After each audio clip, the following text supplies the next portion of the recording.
Hello again.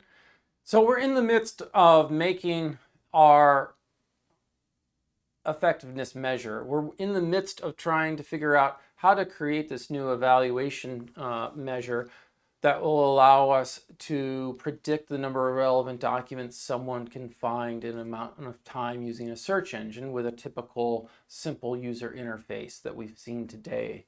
We need to take a moment to sort of have an interlude in that and actually talk about test collections. Some of the discussions we're going to have further on aren't going to make sense unless we understand what a test collection is. So let's get into that now. A test collection in information retrieval consists of three things.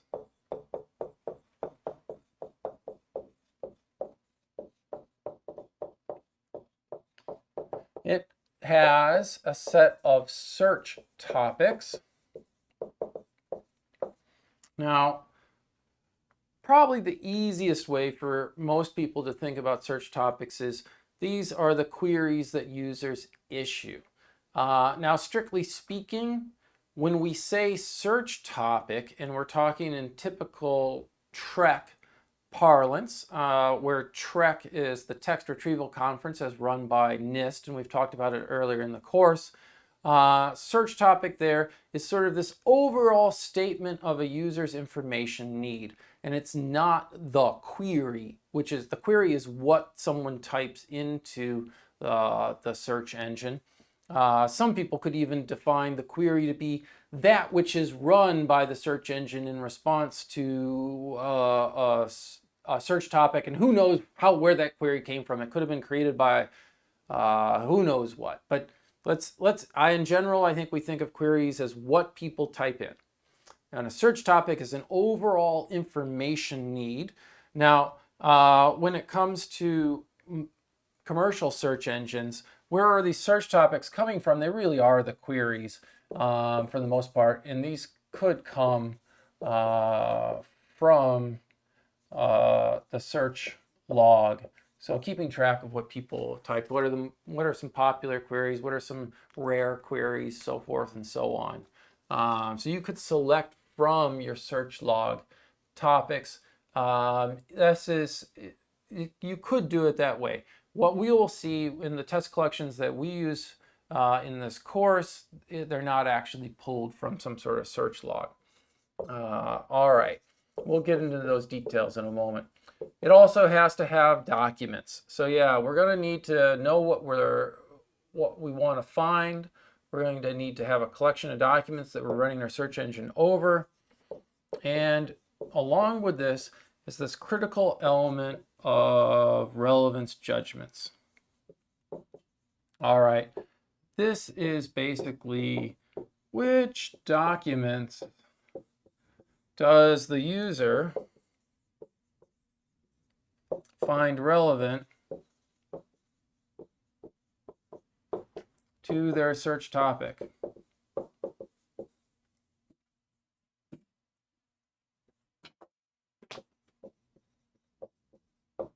They have some information need, and so what is it that they have that they would consider to be relevant? All right, so taking these together, you can see that, oh wow, if this is, it's kind of like, I can think of it maybe easily as, oh, I run this query with my search engine over these documents, I get a set of results.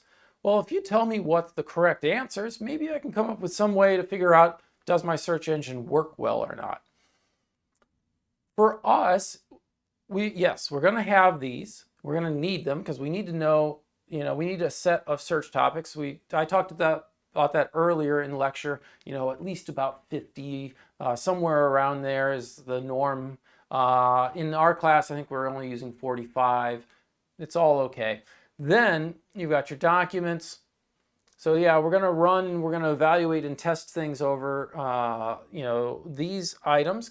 We need to especially have the search topics again because things can vary by search topic quite a bit. So we need to find out how the search engine behaves over a broad set of these.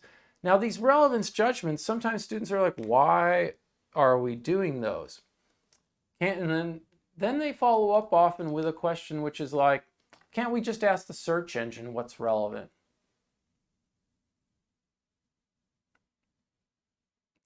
No, you cannot. If we could ask the search engine, tell us what's relevant, we would not need this course anymore. Search as a field, information retrieval as a field would be done and over, because we would have obtained, this truly intelligent system. It knows what I think is relevant. That's the thing that would be freaky about it. I type in Windows, you type in Windows. I mean Microsoft Windows, you mean the Windows in your house. But somehow the search engine knows what I want as relevant. First of all, you can see that's really never going to be, shouldn't ever be feasible until we get our implants in our brains. But look, no, we cannot ask the search engine what is relevant. The search engine never knows what is relevant. The search engine can only estimate what it thinks I might find to be relevant. The only way to know what I think is relevant is to ask me, the user, what I think is relevant. And so we can build these test collections where we bring people, we're going to hear this in a moment, but I'll give you a quick summary. We can bring people in, they can come up with a search topic, and then we can work with them through a process that they can tell us what's relevant or not relevant. And then we have pre-recorded judgments, so to speak, from a real human being. Think back to that user model, by the way. That's going to be really handy, because we're not going to be able to model the intelligence of deciding whether something's relevant or not, because again, if we could do that, we wouldn't need our search engine. But this is kind of like pre-recording answers from the actual human that we could use later on in our model of our user.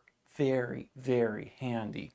All right, so how do you go about building one of these things? I'm going to talk to you about the methodology used by NIST as part of TREC. They are the sort of the standard bearers. So TREC, again, this is the text RE capital retrieval conference.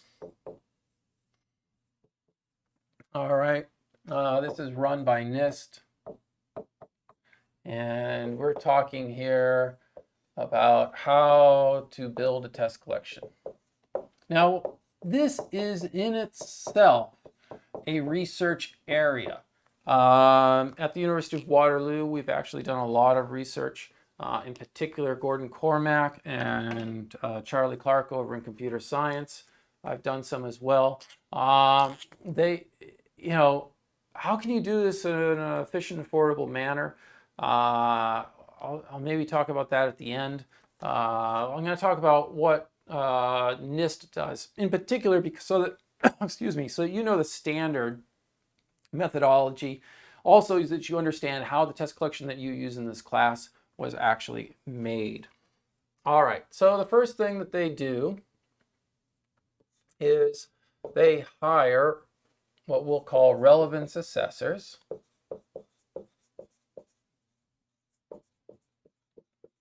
All right, these are people whose job is to eventually judge whether something is relevant or not. And we'll tell them that we have some sort of task that they're going to be making their judgments with respect to. Okay, so we're going to talk about search topics in a moment, but they're going to have, this is all in the, we have to set the scene, so to speak. And so NIST has traditionally, the notion is that you're going to find relevant information or relevant documents for some sort of research paper that you want to write, or some sort of paper that you want to write about some topic. TREC, though, since the time that when it did this sort of search tasks, has looked at a huge number of them. They're run in what are called tracks, different tracks. I've been in one where we studied relevance feedback. I've been in another one where we looked at how to collect relevance judgments from crowdsourced workers. The one I'm currently co-organizing is where we examine this situation of health misinformation in search. And so we're evaluating all of our tasks are the notion of you're trying to understand whether a health treatment is effective or not for a certain health issue. And so we're looking at that sort of task. So there could be, you got to decide what it is that what is the framework, the context that you're working in. Then you ask these assessors to write down recent information need or things they want to know about. All right, so something from your personal life, something that you're interested in, because it needs to be something that you know about. We want this to be situated in some reality. Then they work with them to turn these information needs into search topics. And the search topics, as you've seen, these are broken down so that we write them in typical fashion. They have a title, a description, and then this narrative. And again, the title, we can think of it sort of as what might be as a short query that could be entered in by the user into a typical search engine. The description describes the information need in sort of one sentence worth, often poses it as a question or as a statement to find relevant documents or something. And the narrative, though, is to capture what it was that the assessor, when they had looked at documents and made judgments about what's relevant or not, what was it that they were considering to be relevant and not relevant, sort of summarized in a short paragraph. You could think of this almost as leaving instructions for someone in the future if they wanted to try to replicate what was in the assessor's mind. It's not ever going to be possible to replicate the assessor's mind. People are going to have different understandings of things, different understandings of the documents, and this is going to lead to differences in relevance judgments, even with a well-written sort of instructions about what is relevant, not relevant. But nevertheless, we can think of it that way. Then they do have them, and it's just turning the information into search topics is a little bit out of order here, but you're going to have this notion that they do go and they search the collection using these topics, and they try to get a feeling to estimate the number of relevant documents in the collection for that search topic. Okay, and they do this so that they can then eliminate easy or too difficult of topics. And remember that the goal here is we want to evaluate and measure the performance of a search engine and compare it to another search engine. If everything is super simple, all the search engines are going to look great. If everything is too difficult, they're all going to just look bad. Oh, none of them find anything relevant. Well, there's no difference between them. Oh, they're all perfect. So we need, when topics are too easy or too difficult, it's time to throw out some of those topics so that we can be able to have topics that are useful for differentiating different search engines. All right. So they've got their documents, they've got their search topics now picked out. But they're missing their relevance judgments. Oh, should we just have people go and judge every document in the collection? And the answer is absolutely not. You've seen that even in the small collection you have, 120 to some thousand documents, you don't want to judge every one of those documents. That takes a really, really long time. That's a small collection, tiny, trivial collection. Right now we're talking about this summer to work with a collection with 1 billion documents in it. you're definitely not judging very many of those documents. So we needed something that's a bit smarter methodology to figure out which documents to actually judge. So what we do, or what Trek has traditionally done, is to send topics. So they collect all these to a bunch of research groups who are participating in Trek.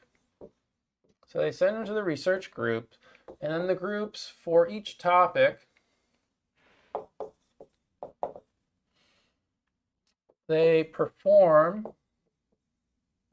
a retrieval. So they put the query in, run their search engine, get their ranked results back. Yeah, and they rank the documents. Okay. Then the teams go and they send back their results for each of those topics. Typically the top 1,000 results returned by their search engines. They send them all back to NIST. That collection of results is called a run. So if you ever hear anyone talk about their runs, that's what they're talking about, is the set of results from their search engine across a set of topics. Then what NIST does, they do a method called pooling. They pool the top K documents for each topic. So let's say you've got a search topic, shark attacks, and group 1 returns us a ranked list, 1, 2, 3, on down. Group 2 returns another one. They actually didn't find all 1,000, who knows? They didn't return 1,000, they returned a shorter list. You have research group 3. So these are all each group's results for that topic, search shark attacks. We're going to actually have lots of them.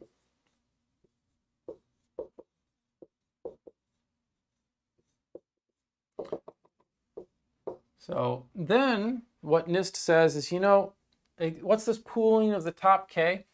Well, we're going to go down through the tops of the ranked lists, where we have here K number of, from rank 1 down to rank K. All right, and we're going to cut across the tops of all of those runs, and then all of those documents. Now there are going to be some that are the same because people will have found the same document. That we're going to take the unique set of those documents and call them the pool. All right. Then what we do is we go and we ask the assessors to judge the documents in the pool. In early Trek systems, they're actually able to go pretty deep down these lists, perhaps up to the top 100 even. As collections have gotten larger and larger and larger, there's less overlap in what the top documents are. And so the amount of money that you have to be able to pay people to judge things is based upon the total number of unique documents you need them to judge. And so lately, K has shrunk, and in some cases, we might only have assessors judge the top 10 documents there. All right, so they go through and ask each assessor to judge documents in the pool, and it's to note they're judging them as relevant or not. Now, there are actually other notions of relevance judging schemes, but for now, let's just keep it simple, relevant or not. All right, so then with that, you're going to end up with a set of relevance judgments for that search topic, and you repeat that for each of the search topics. The idea here is that with all of these people running their systems trying to find the relevant documents, if we take the pile of them across them, maybe we'll have a good, we'll sort of throw a net out over the sea of documents where people have said, I think these might be useful documents. If we take them and then we judge them, maybe we've got a large enough selection and sample where we have found enough of the relevant documents that we can feel good about our collection. All right, so we end up with set of relevance judgments.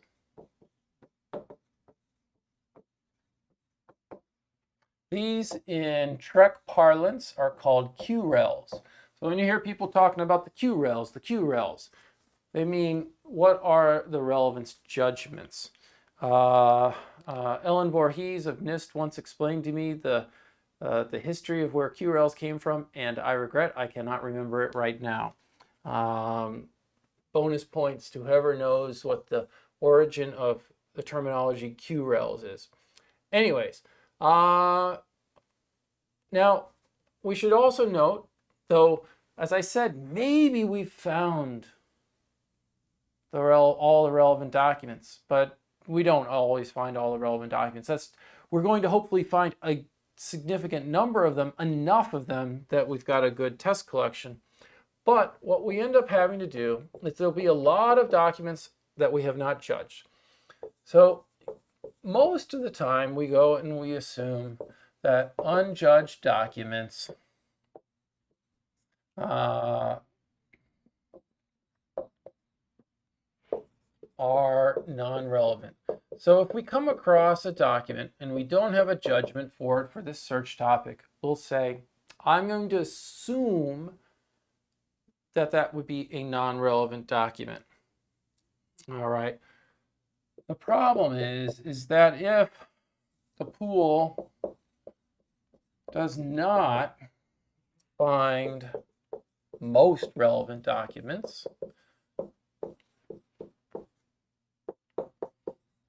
then we have what's known as a robustness problem.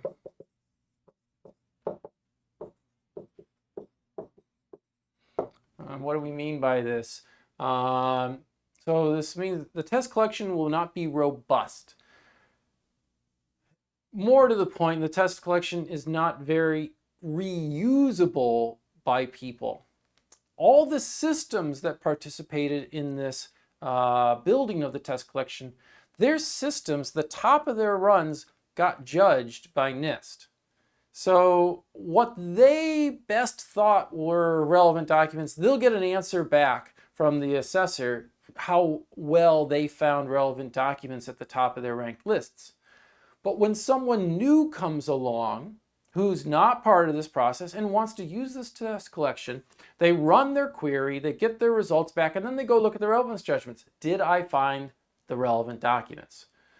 It's entirely possible, if we didn't find enough of the relevant documents, that this new great system could actually be putting near the top relevant documents, but they hadn't ever been found, so they've not been judged.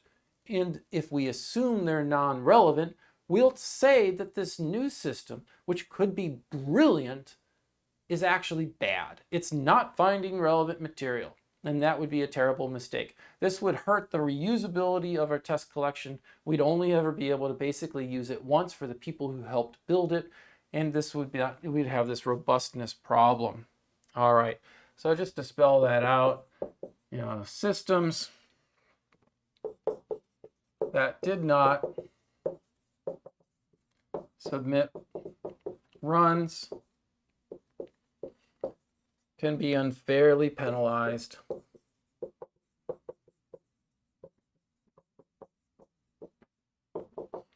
if they return other unjudged relevant documents. So they're actually finding relevant documents, but they never got judged, so we assume they're not relevant, and it makes that system look bad.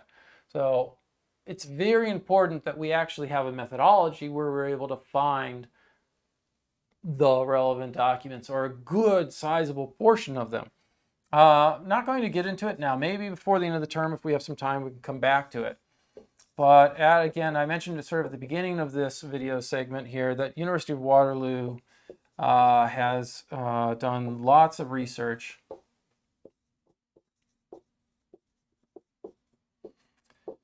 in how to build test collections efficiently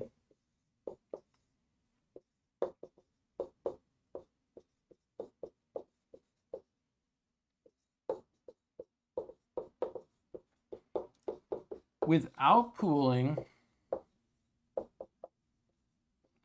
and also with making them robust. And with the notion of making them robust being actually either finding the majority of the documents or using a sampling technique over a set of documents such that we are able to still make high quality estimates about the overall performance of search engines, even if we haven't judged all of the documents with sort of within our pool that we considered. So there's some great research that's been done here on trying to deal with this. There's lots of other researchers as well who've done a lot of really good research on trying this. Building test collections is an open area of research, but we do have methodologies that in general work quite well. That's why we've been able to make all this progress over the years. As you should have seen in those Google videos that you watched, this is what Google is doing. This is what Bing is doing. This is what other major search engines do. They are constantly building their test collection out. They have very large workforces, usually contract basis, to be making these judgments for them. In the web search engine companies, there is one difference though. They're not actually notion of primary assessors where the person had the information need. Instead, it's usually this query was run. Do you think these results are good for this query? So use your human intelligence that if someone said, I'm searching for shark attacks, do you think these results are good? If so, tell us how good you think, how likely it is that people would have actually found this to be useful.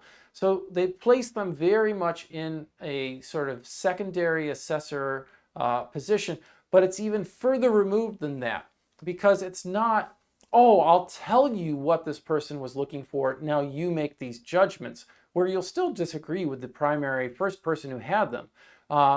It's even further removed. It's, what do you think for the population of people who would be using the search engine who issue this query? To what extent, how many people basically would find this to be a good result? The more people, the more valuable the result is. Give us ratings along those lines. So it's a bit different, but absolutely it's a big problem. They're constantly judging. And a big part of that is they're always changing their search algorithms, making them better. And there's always new documents on the web. And so when they run their test queries over their document collection, the document collection has changed, their algorithms have changed, and so they surface documents they've never seen before. And they can't just assume unjudged is not relevant because they've never judged enough of them to really have a good sense of that. And so they're constantly needing to say, yep, we got a new set of results, send them out to the contract workforce, get some judgments so that we can come back and actually find out how well we're actually doing. All right, so that's our interlude to talk about test collections, how they're built, a bit about how they're used, and then we'll resume talking about building out our model so that we can build this new evaluation measure. All right,